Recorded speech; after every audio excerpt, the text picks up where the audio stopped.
awit ng pagtitiwala sa Diyos. Siyang naghahangad ng pagkupkup ng kataas-taasan at nananatili sa kalinga niyong makapangyarihan, makapagsasabi sa kanyang Panginoon, muog katahanan. Ikaw ang aking Diyos, ang Diyos na tangi kong pinagtiwalaan. Ika'y ililigtas niya sa panganib sa umang nabitag, at kahit anumang mabigat na salot, di ka magdaranas. Lulukuban niya sa lilim ng kanyang malabay na pakpak. Sa kalinga niya ay natitiyak mo na ikaw ay ligtas. Iingatan niya at ipagsasanggalang pagkat siya ay tapat. Pagsapit ng gabi, di ka matatakot sa anumang bagay, maging sa gagawing biglaang paglusob pagsapit ng araw.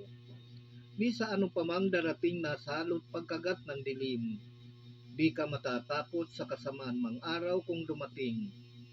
Kahit na mabuwal sa iyong harapan ng 1,000 tao, sa iyong paligid ang bilang ng patay maging 10,000, di ka matatakot at natitiyak mong di ka maano. Ika'y nagmamasid at sa panonood iyong mamamasdan. Yaong masasama ay makikita mong pinarurusahan, sapagkat si Yahweh ang iyong ginawang tagapagsanggalang, at ang pinili mong mag-iingat sa iyo'y kataas-taasan. Di mo abuting ika'y mapahamak at walang daratal, kahit anong uring mga paghihirap sa iyong tahanan.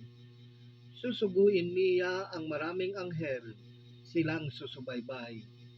Kahit saang dako ika'y maparoon, tiyak iingatan.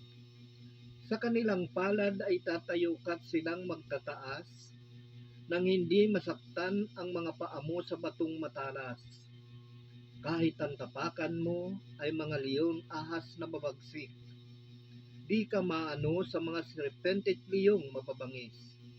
Ang sabi ng Diyos, aking ililigtas ang tapat sa akin, at iingatan ko ang sinumang taong ako'y kikilanlin. Pag sila'y tumawag, laging handa ako na sila'y pakinggan. Aking sasamahan, at kung may hilahil ay sasaklolohan.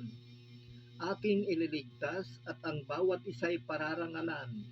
Sila'y bibigyan ko't gagantimpalaan ng mahabang buhay, at nakatitiyak na ang tatamuhin nila'y kaligtasan.